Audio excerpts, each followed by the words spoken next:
जय श्री कृष्णा। आप सभी को चातुर्मास के 12वें दिन की ढेरों शुभकामनाएं और भाद्रपद मास के 45वें दिन की ढेरों शुभकामनाएं। आप सभी सुन रहे हैं श्री विष्णु महापुराण। विष्णु पुराण में विशेष वृतांत जो पंचम अंश है भगवान वासुदेव भगवान कृष्ण को समर्पित है और जन्माष्टमी के कारण ये हमने आपको पहले सुनाया है, जिससे कि आप श्री कृष्ण जन्माष्टमी के इस कृष्णमय हुए वातावरण में भगवान कृष्ण के चरित्रों को सुन सकें। इसमें आपने सुना कैसे भगवान का प्रादुर्भाव हुआ, कैसे भिन्न भिन्न राक्षसों का उन्होंने वध किया और किस प्रकार से इंद्र आदि का दंभ चूर्ण किया, पर्वत को उठाकर पर्वतराज गिरिराज को उठाकर कैसे गोप ग्वालों की रक्षा की, इंद्र के प्रकोप से सभी नंदगांव वासियों की रक्षा की। आगे का वृत्तांत आज के अध्याय में हम सुनेंगे। अध्याय आरंभ करें उससे पहले निवेदन है कि भगवान के पुराण का यह वीडियो है तो कृपया वीडियो को एक बार लाइक अवश्य कर दीजिएगा। परमेश्वर वासुदेव की कृपा प्राप्त करने के लिए कमेंट बॉक्स में अवश्य लिखिएगा जय श्री हरि या ओम नमो भगवते वासुदेवाय। आप देख रहे हैं देवभूमि ज्योतिष संस्थान का प्रतिष्ठित यूट्यूब चैनल देवभूमि धार्मिक। हम यहाँ पर सभी व्रत और त्योहारों की सही शास्त्रीय जानकारी प्रदान करते हैं। ज्योतिष शास्त्र और पंचांग के आधार पर आपको बताते हैं कौन सी तिथि कब है, व्रत आदि कब करना है, क्या विधि है, क्या नियम है। यदि आप सभी व्रत और त्योहारों की सही शास्त्रीय जानकारी पाते रहना चाहते हैं तो कृपया चैनल को सब्सक्राइब कीजिए और बेल आइकन को प्रेस कीजिए। जब आप सब्सक्राइब का बटन दबाएंगे तो वहां पर एक घंटी का निशान दिखाई देगा, उसे अवश्य दबाइएगा, तभी आपको हमारे सारे वीडियो प्राप्त होंगे, अन्यथा आपसे जानकारी छूट जाएगी। आइए प्रिय भक्तों, आज का अध्याय आरंभ करते हैं। सर्वप्रथम परम पूज्य गुरुदेव के चरणों की वंदना करते हैं। गुरुर्ब्रह्मा गुरुर्विष्णु गुरुर्देव महेश्वरः गुरुर्साक्षात् परब्रह्म तस्मै श्री गुरुवे नमः। बोलिए गुरुदेव महाराज की जय। या देवी सर्वभूतेषु मां सरस्वती रूपेण संस्थिता नमस्तस्यै नमस्तस्यै नमस्तस्यै नमो नमः। बोलिए सरस्वती महारानी की जय। बोलिए प्रथम पूज्य श्री गणेश जी महाराज की जय। बोलिए विष्णु भगवान की जय। बोलिए श्री विष्णु पुराण की जय। आप सभी दर्शकों को, आप सभी श्रोतागण को मेरा नमस्कार। आइए आज का वृतांत आरंभ करते हैं। तो इस प्रकार इंद्र भगवान श्री कृष्ण के दर्शन करने के लिए गिरिराज पर पधारे। उन्होंने नाना प्रकार से भगवान की भूरी भूरी प्रशंसा की और साथ ही निवेदन किया कि प्रभु मेरा अंश अवतार, मेरे अंश से उत्पन्न अर्जुन इस पृथ्वी पर आया है, आप उसकी सदा रक्षा करें। भगवान कृष्ण ने वचन दिया कि हे इंद्र, जब तक मैं इस पृथ्वी पर हूं तब तक अर्जुन को कोई पराजित नहीं कर पाएगा, उसका कोई शत्रु उसे जीत नहीं पाएगा। इस प्रकार निवेदन करके इंद्र अपने स्थान को प्रस्थान करते हैं। इंद्र के चले जाने पर लीला विहारी श्री कृष्णचंद्र को बिना प्रयास ही गोवर्धन पर्वत धारण करते देख गोपगण उनसे प्रीति पूर्वक बोले। जो गोप ग्वाल हैं, उन्होंने जब देखा कि किस प्रकार से बिना अधिक परिश्रम के ही कृष्ण ने इतने विशाल पर्वत को धारण कर लिया, तो प्रेम से बोले, हे भगवान, हे महाभाग, आपने गिरिराज को धारण कर हमारी और गौओं की इस महान भय से रक्षा की है। हे तात, कहाँ आपकी यह अनुपम बाल लीला, कहाँ निंदित गोप जाति और कहाँ ये दिव्य कर्म, यह सब क्या है, कृपया हमें बतलाइए। कहते कि प्रभु, ये जो जाति है गोप जाति, ये तो एक प्रकार से निंदित जाति है। इसमें तो कोई जन्म भी नहीं लेना चाहता, क्योंकि इनके पास ना अपना घर है, ना आशियाना है, ना ठिकाना है। केवल गाय आदि चराते हैं, उनके दूध निकालते हैं, बेचते हैं, उसी से अपना भरण पोषण करते हैं। तो आप कृपया बताइए कि ऐसा क्यों है। आपने यमुना जल में कालिया नाग का दमन किया, धेनुकासुर को मारा और फिर यह गोवर्धन पर्वत धारण किया। आपके इन अद्भुत कर्मों से हमारे चित्त में बड़ी शंका हो रही है। हे अमित विक्रम, हम भगवान हरि के चरणों की शपथ करके आपसे सच सच कहते हैं कि आपके ऐसे बलवीर्य को देखकर हम आपको मनुष्य नहीं मान सकते। हे केशव, स्त्री और बालकों के सहित सभी व्रजवासियों की आप पर अत्यंत प्रीति है। आपका यह कर्म तो देवताओं के लिए भी दुष्कर है। हे कृष्ण, आपकी यह बाल्यावस्था, विचित्र बल वीर्य और हम जैसे नीच पुरुष में जन्म लेना, ये अमेयात्मन, ये सब बातें विचार करने पर हमें शंका में डाल देती हैं। आप देवता हो, दानव हो, यक्ष हो अथवा गंधर्व हो, इन बातों का विचार करने से हमें क्या प्रयोजन? हमारे तो आप बंधु ही हैं, अतः आपको नमस्कार है। कहते कि हमें समझ ही नहीं आ रहा आप कौन हैं, इतनी शक्ति आप में कैसे है। हम तो बड़े ही हैरान हैं ये सब देख के, बड़ी ही विचित्र सी अनुभूति हमें हो रही है और ये सब हमें एक अजीब सी शंका में डाल दी। अब आप चाहे देव हो, दानव हो, गंधर्व हो, जो मर्जी हो, बस आप हमारे लिए तो हमारे बंधु हैं, आप हमारे सखा हैं, हम आपको नमस्कार करते हैं। गोपगण के ऐसा कहने पर महामती श्री कृष्णचंद्र कुछ देर तक चुप रहे और फिर प्रणयजन्य कोप पूर्वक इस प्रकार कहने लगे। हे गोपगण, यदि आप लोगों को मेरे संबंधों से किसी प्रकार की लज्जा ना हो तो मैं आप लोगों से प्रशंसनीय हूं। इस बात का विचार करने की भी क्या आवश्यकता है?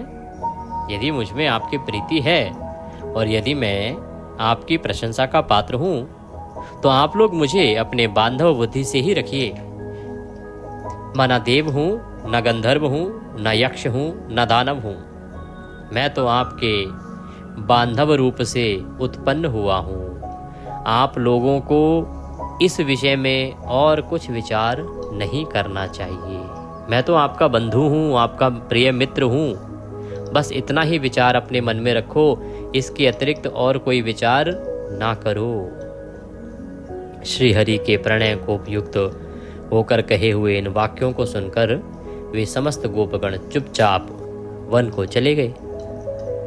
तब श्री कृष्णचंद्र ने निर्मल आकाश, सरचंद्र की चंद्रिका और दिशाओं को सुरभित करने वाली विकसित कुमुदिनी तथा वनखंडी को मुखर मधुरों से मनोहर देखकर गोपियों के साथ रमण करने की इच्छा की।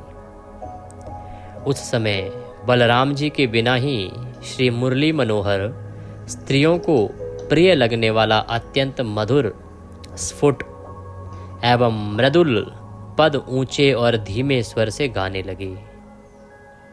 उनकी उस सुरम्य गीत ध्वनि को सुनकर गोपियां अपने अपने घरों को छोड़कर तत्काल जहां श्री मधुसूदन थे वहां चली आई। तो भगवान श्री कृष्णचंद्र अब रास के मूड में हैं। भगवान रास रचाना चाहते हैं। इसीलिए भगवान ने मुरली की तान छेड़ी, मधुर स्वर में मंद मंद गाना आरंभ किया। जैसे ही उनके स्वर आरंभ हुए तो उनकी जो गीतों की ध्वनि थी वो बड़ी ही कर्णप्रिय थी, कानों को प्यारी लगने वाली थी। वो सुनने वालों को आकर्षित और अपनी ओर खींचने वाली थी। वह अपनी ओर खींच रही थी, उसमें इस प्रकार का खिंचाव था। अतः उसे सुनकर जो गोपियां हैं वो अपने अपने घरों को छोड़कर तत्काल ही वहां पहुंची जहां पर भगवान मधुसूदन यह गा रहे थे। वहां आकर कोई गोपी तो उनके स्वर में स्वर मिलाकर धीरे धीरे गाने लगी, कोई मन ही मन उन्हीं का स्मरण करने लगी, कोई हे कृष्ण ऐसा कहती हुई लज्जावश संकुचित हो गई, और कोई प्रमोन्मादनी होकर तुरंत उनके पास जा खड़ी हुई। कोई गोपी बाहर गुरुजनों को देखकर अपने घर में ही रहकर आंख मूंदकर तन्मय भाव से श्री गोविंद का ध्यान करने लगी। तथा कोई गोप कुमारी जगत के कारण परब्रह्म स्वरूप श्री कृष्ण चंद्र का चिंतन करते करते मूर्छा अवस्था में प्राणापान के रुक जाने से मुक्त हो गई, क्योंकि भगवत ध्यान के विमल आह्लाद से उसकी समस्त पुण्य राशि क्षीण हो गई और भगवान की अप्राप्ति के महान दुख से उसके समस्त पाप लीन हो गए थे। गोपियों से घिरे हुए रास आरंभ रूप रस के लिए उत्कंठित श्री गोविंद ने उस शरचंद्र सुशोभिता रात्रि को सम्मानित किया, रास करके सम्मानित किया। उस समय भगवान कृष्ण के अन्यत्र चले जाने पर कृष्ण चेष्टा के अधीन हुई गोपियां यूथ बनाकर वृंदावन के अंदर विचरने लगी। कृष्ण में निबद्ध चित्त हुई वे प्रजांगनाएं परस्पर इस प्रकार वार्तालाप करने लगी। उसमें से एक गोपी कहती थी, मैं ही कृष्ण हूं, देखो कैसी सुंदर चाल से चलता हूं, तनिक मेरी गति तो देखो। दूसरी कहती, कृष्ण तो मैं हूं, आह मेरा गाना तो सुनो। कोई अन्य गोपी भुजाएं ठोक कर बोलती उठती, अरे दुष्ट कालिया, मैं कृष्ण हूं, तनिक ठहर जा। ऐसा कहकर वह कृष्ण के सारे चरित्रों का लीला पूर्वक अनुकरण करने लगी। जो भगवान कृष्ण के चरित्र रहे हैं उन सब का अनुकरण कर रही हैं। कोई गोपी कुछ बन रही है, कोई गोपी किसी और चरित्र का वर्णन कर रही है। कोई और गोपी कहने लगती, अरे गोपगण, मैंने गोवर्धन धारण कर लिया है, तुम वर्षा से मत डरो, निशंक होकर इसके नीचे आकर बैठ जाओ। कोई दूसरी गोपी श्री कृष्ण लीलाओं का अनुकरण करती हुई बोलने लगती, मैंने धेनु का सुर को मार दिया है, अब यहाँ गौएं स्वच्छंद रूप से विचरण करेंगी। इस प्रकार समस्त गोपियां श्री कृष्ण चंद्र की नाना प्रकार के चेष्टाओं में व्यग्र होकर साथ साथ अति सुरम्य वृंदावन के अंदर विचरने लगी। खिले हुए कमल जैसे नेत्रों वाली एक सुंदरी गोपांगना सर्वांग पुलकित हो पृथ्वी की ओर देखकर कहने लगी, अरे आली, ये लीला ललितागामी कृष्णचंद्र के ध्वजा, व्रज, अंकुश और कमल आदि की रेखाओं से सुशोभित पद चिन्ह तो देखो, और देखो उनके साथ कोई पुण्यवती मदमाती युवती भी आ गई है। उसके ये घने छोटे छोटे और पतले पतले चरण चिन्ह दिखाई दे रहे हैं। यहाँ निश्चय ही दामोदर ने ऊंचे होकर पुष्प चयन किए हैं। इसी कारण यहाँ उन महात्मा के चरणों के केवल अग्रभाग ही अंकित हुए हैं। यहाँ बैठकर उन्होंने निश्चय ही किसी बड़े भागनी का पुष्पों से श्रृंगार किया है। अवश्य ही उसने अपने पूर्व जन्म में सर्वात्मा श्री विष्णु भगवान की उपासना की होगी। और यह देखो, पुष्प बंधन के सम्मान से गर्विता होकर उसके मान करने पर श्री नंदन ने उसे छोड़कर इस मार्ग से चले गए। अरे सखियों, देखो यहाँ कोई नितंब भार के कारण मंदगामिनी गोपी श्री कृष्णचंद्र के पीछे पीछे गई है। वह अपने गंतव्य स्थान को तीव्र गति से गई है।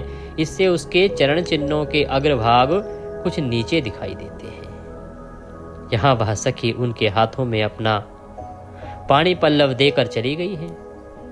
इसी से उसके चरण चिन्ह पराधीन से दिखलाई देते हैं। देखो, यहाँ से उस मंदगामिनी के निराश होकर लौटने के चरण चिन्ह दिख रहे हैं। मालूम होता है उस धूर्त ने उसकी अन्य आंतरिक अभिलाषाओं को पूर्ण किया नहीं होगा, केवल कर स्पर्श करके उसका अपमान किया है। अरे ये तो देखो, यहाँ कृष्ण ने अवश्य उस गोपी से कहा है, तू यहीं बैठ, मैं शीघ्र ही आता हूँ। इस वन में रहने वाले राक्षसों को मारकर पुनः तेरे पास लौट आऊंगा। इसलिए यहाँ उनके चरणों के चिन्ह शीघ्र गति से दिख रहे हैं। यहाँ से कृष्णचंद्र गहन वन में चले गए हैं, इसी से उनके चरण चिन्ह दिखलाई नहीं देते। अब सब लौट चलो। इस स्थान पर चंद्रमा की किरणें नहीं पहुंच सकती। तदंतर वे गोपियां कृष्ण दर्शन से निराश होकर लौट आई और यमुना तट पर आकर उनके चरितों को गाने लगी। तब गोपियों ने प्रसन्न मुखारविंद त्रिभुवन रक्षक लीला विहारी श्री कृष्णचंद्र को वहां आते देखा। उस समय कोई गोपी तो श्री गोविंद को आते देखकर अति हर्षित हो केवल कृष्ण कृष्ण इतना ही कहती रह गई और कुछ ना बोल सकी। कोई अपनी भ्रूभंगी से ललाट सिकोड़कर श्री हरि को देखते हुए अपने नेत्र रूप भ्रमरों द्वारा उनके मुख कमल का मकरंद पान करने लगी। कोई गोपी गोविंद को देख नेत्र मूंदकर उन्हीं के रूप का ध्यान करती हुई योगारूढ़ सी भाषित होने लगी। तब श्री माधव किसी से प्रिय भाषण करके किसी की ओर भ्रूभंगी से देखकर और किसी का हाथ पकड़कर उन्हें मनाने लगे। फिर उदार चरित श्री हरि ने उन प्रसन्न चित्त गोपियों के साथ रास मंडल बनाकर आदर पूर्वक रमण किया। किंतु उस समय कोई भी गोपी श्री कृष्णचंद्र की सन्निधि को न छोड़ना चाहती थी, इसलिए एक ही स्थान पर स्थिर रहने के कारण रासोचित मंडल न बन सका। तब उन गोपियों में से एक एक का हाथ पकड़कर श्री हरि ने रास मंडल की रचना की। उस समय उनके कर स्पर्श से प्रत्येक गोपी की आंखें आनंद से मुंद जाती थी। जब भगवान के हाथ उनको छूते थे तो बड़े ही आनंद को प्राप्त करती थी। तदंतर रास क्रीड़ा आरंभ हुई। उसमें गोपियों के चंचल कंकणों की झनकार होने लगी और फिर क्रमशः शरद वर्णन संबंधी गीत होने लगे। उस समय श्री कृष्णचंद्र चंद्रमा चंद्रिका और कुमुदवन संबंधी गान करने लगे। किंतु गोपियों ने तो बारंबार केवल कृष्ण का नाम ही गान में किया। फिर एक गोपी ने नृत्य करते करते थककर चंचल कंकण की झनकार से युक्त अपनी बहुलता श्री मधुसूदन के गले में डाल दी। किसी निपुण गोपी ने भगवान के गान की प्रशंसा करने के बहाने भुजा फैलाकर श्री मधुसूदन को आलिंगन करके चूम लिया। श्री हरि की भुजाएं गोपियों के कपोलों का चुम्बन पाकर उन कपोलों में पुलकावली रूप धान्य की उत्पत्ति के लिए श्वेत रूप जल के मेघ बन गई। श्री कृष्णचंद्र जितने उच्च स्वर से रासोचित गान गाते थे, उससे दूने शब्द से गोपियां धन्य कृष्ण की ध्वनि लगा रही थी। भगवान के आगे जाने पर गोपियां उनके पीछे जाती और लौटकर सामने चली आती। इस प्रकार वे अनुलोम और प्रतिलोम गति से श्री हरि का साथ देती थी। श्री मधुसूदन भी गोपियों के साथ इस प्रकार रास क्रीड़ा कर रहे थे कि उनके बिना एक क्षण भी गोपियों को करोड़ों वर्षों के समान व्यतीत होता था। वे रास रसिक गोपिकाएं और गोपांगनाएं पति माता पिता और भ्राता आदि के रोकने पर भी रात्रि में श्री श्याम सुंदर के साथ विहार करती थी। शत्रुहंता अमेयात्मा श्री मधुसूदन भी अपनी किशोर अवस्था का मान करते हुए रात्रि के समय उनके साथ रमण करते थे। वे सर्वव्यापी ईश्वर श्री कृष्णचंद्र गोपियों में, उनके पतियों में तथा समस्त प्राणियों में आत्म रूप से वायु के समान व्याप्त थे। जिस प्रकार आकाश, अग्नि, पृथ्वी, जल, वायु और आत्मा समस्त प्राणियों में व्याप्त है, उसी प्रकार वे भी सब पदार्थों में व्यापक हैं। तो इस प्रकार से भगवान श्री कृष्ण वहाँ रास रचाया करते थे। आपने रास का वर्णन सुना कि किस प्रकार से रास रचाया जाता था। तो वो जो रास होता था, जिसको आज न जाने किस किस प्रकार से लोगों की संज्ञा दी जाती है, वो बड़ा ही पवित्र होता था। केवल मन का भाव होता था, भगवान के रूप में पूजा जाता था, अभद्रता नहीं होती थी। भगवान गान करते थे प्रेम से, गोपिकाएं नृत्य करती थी प्रेम से। एक पवित्रता थी उसके अंदर, एक भाव था, एक पवित्रता थी, एक आत्मीयता थी, एक समर्पण था। पर अभद्रता नहीं थी, दोषित चरित्र नहीं था, उत्तम चरित्र था। इस प्रकार से भगवान ने अपने नंदवन में, वृंदावन में गोपिकाओं के साथ रास रचाया। इसके बाद एक दिन सायंकाल के समय जब श्री कृष्णचंद्र रास क्रीड़ा में आसक्त थे, अरिष्ट नामक एक मदोन्मत असुर वृषभ रूप धारण करके सबको भयभीत करता हुआ ब्रज में आ गया। अब भगवान कृष्ण जो हैं वो अभी रास में बिजी थे और तभी रास में वो व्यस्त थे, तो एक वृषभ का रूप धारण करके वह राक्षस ब्रज में आ गया। इस अरिष्टासुर की कांति सजल जलधर के समान कृष्ण वर्ण थी, सींग अत्यंत तीक्ष्ण थे, नेत्र सूर्य के समान तेजस्वी थे और अपने खुरों की चोट से वह मानो पृथ्वी को फाड़े डालता था, इतना भयानक था वह दांत पीसता हुआ पुनः पुनः अपनी जिह्वा से होठों को चाट रहा था। उसने क्रोधवश अपनी पूंछ उठा रखी थी तथा उसके स्कंध बंधन कठोर थे। उसके कुकुद कुहान और शरीर का प्रमाण अत्यंत ऊंचा एवं दुर्लंघ्य था। पृष्ठभाग गोबर और मूत्र से लिथड़ा हुआ था तथा वह समस्त गौओं को भयभीत कर रहा था। गायें डर रही थी उससे। उसकी ग्रीवा अत्यंत लंबी और मुख वृक्ष के खोल के समान था, अत्यंत गंभीर। वह वृषभ रूपधारी दैत्य गौओं के गर्भों को गिराता हुआ और तपस्वियों को मारता हुआ सदा वन में विचरा करता था।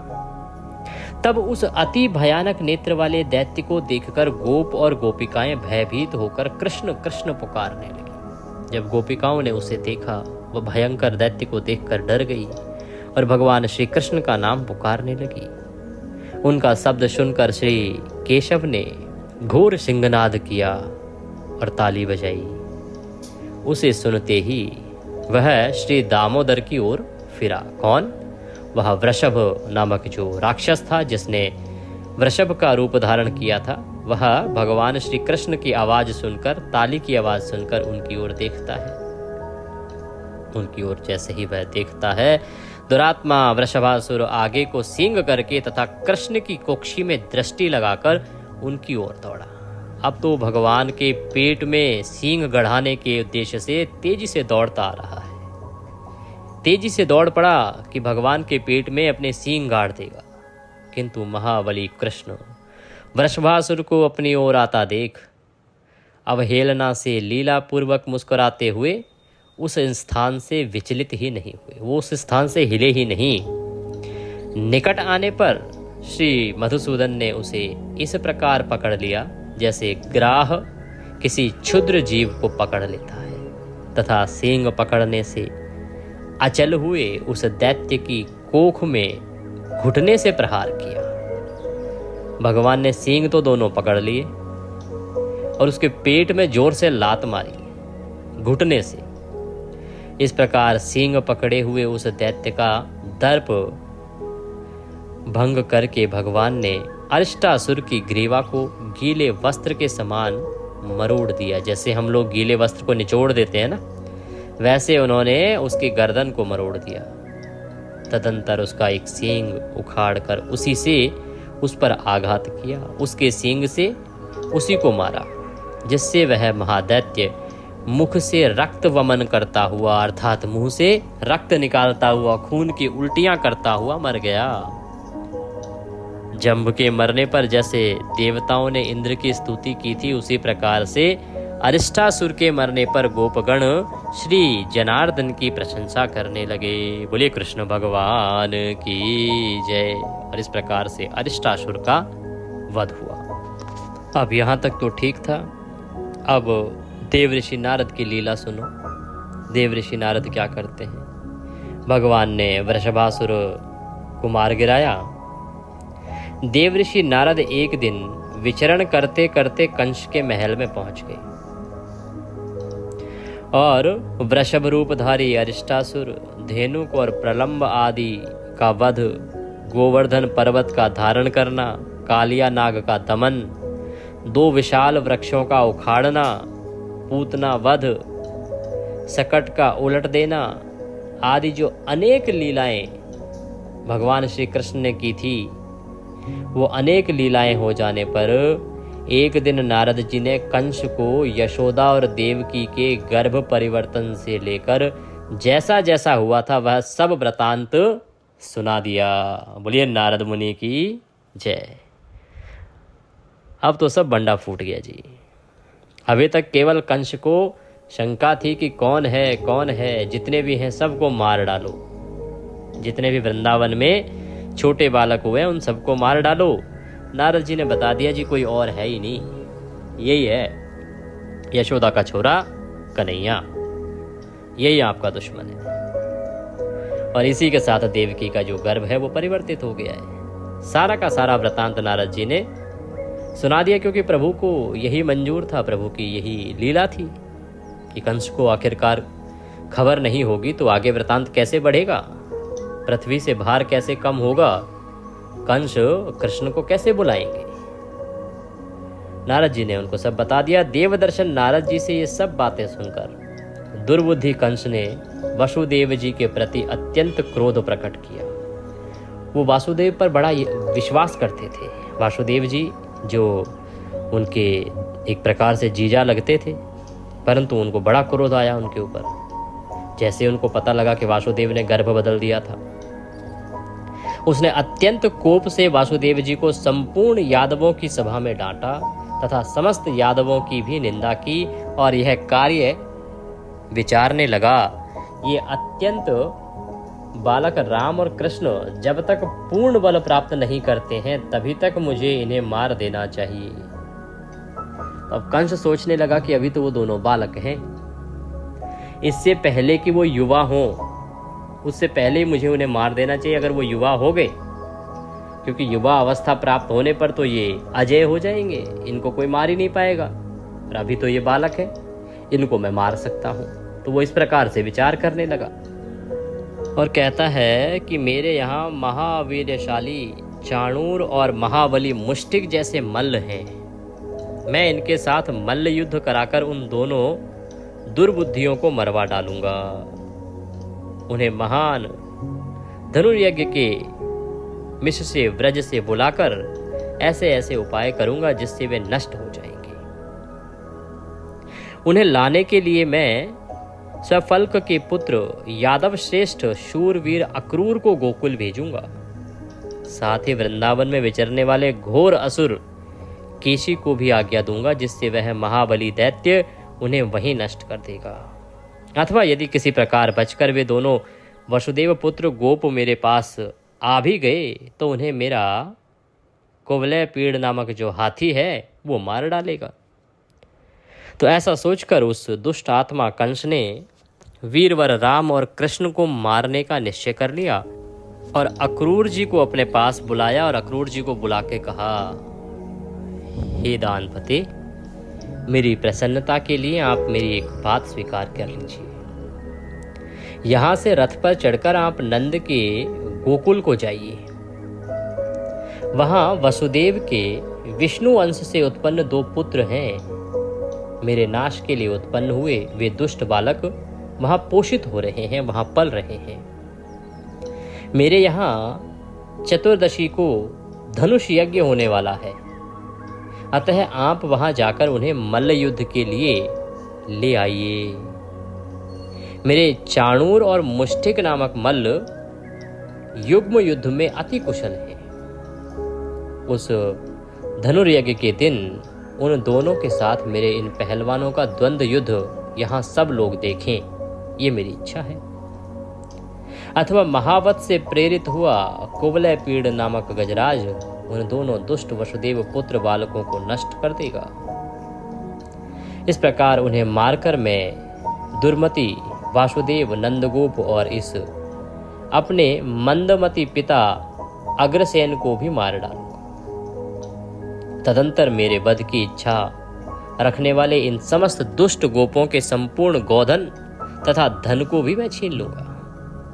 हे दानपते, आपके अतिरिक्त ये सभी यादवगण मुझसे द्वेष करते हैं, अतः मैं क्रमशः इन सभी को नष्ट करने का प्रयत्न करूंगा। फिर मैं आपके साथ मिलकर इस यादवहीन राज्य को निर्विघ्नता पूर्वक भोगूंगा। अतः हे वीर, मेरी प्रसन्नता के लिए आप शीघ्र ही जाइए। आप गोकुल में पहुंचकर गोपगणों से इस प्रकार कहें जिससे वे माहिष्य भैंस के घृत दधि आदि उपहारों सहित शीघ्र ही यहाँ आ जाएं। कंस से ऐसी आज्ञा पाकर महाभागवत अक्रूर जी, कल मैं शीघ्र ही श्री कृष्णचंद्र को देखूंगा, यह सोचकर अति प्रसन्न हुए। माधव प्रिय अक्रूर जी राजा कंस से जो आज्ञा कहकर अति सुंदर रथ पर चढ़े और मथुरापुरी से बाहर निकल आए और भगवान श्री कृष्णचंद्र को लेने के लिए चल दिए। तो इस प्रकार से अब कंस को जब पता चल गया तो उसने योजना बना ली। योजना बना के सबसे पहले किसको बुलाया? अक्रूर जी को, क्योंकि अक्रूर जी पर उन्हें बड़ा विश्वास था।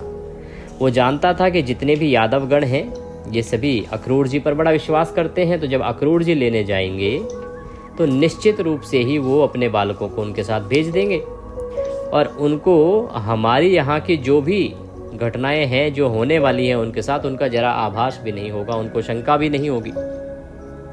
अतः अक्रूर जी को भेज दिया उन्होंने। अब आगे का वृत्तांत हम सुनेंगे कल। बोले श्री कृष्ण भगवान की जय। कल हम सुनेंगे कैसे अक्रूर जी जाते हैं। अब वो भगवान श्री कृष्ण से इतना प्रेम करते हैं तो क्यों उनको मौत के मुंह में लेके आते हैं दो बालकों को? क्या करते हैं वो? कैसे समझाने का प्रयास करते हैं? किस प्रकार से आगे के घटनाक्रम घटित होते हैं? ये कल के वृत्तांत में आप सुन पाएंगे। कुछ कहना चाहते हैं तो स्क्रीन पर व्हाट्सएप का नंबर आता है, उस पर आप व्हाट्सएप के माध्यम से कह सकते हैं, संपर्क साध सकते हैं। दक्षिणा आदि यदि कुछ भेजना चाहते हैं तो दक्षिणा के लिए 900 से नंबर आता है, उस पर आप दक्षिणा आदि भेज सकते हैं। भगवान वासुदेव सब पर कृपा करें। हरे कृष्ण।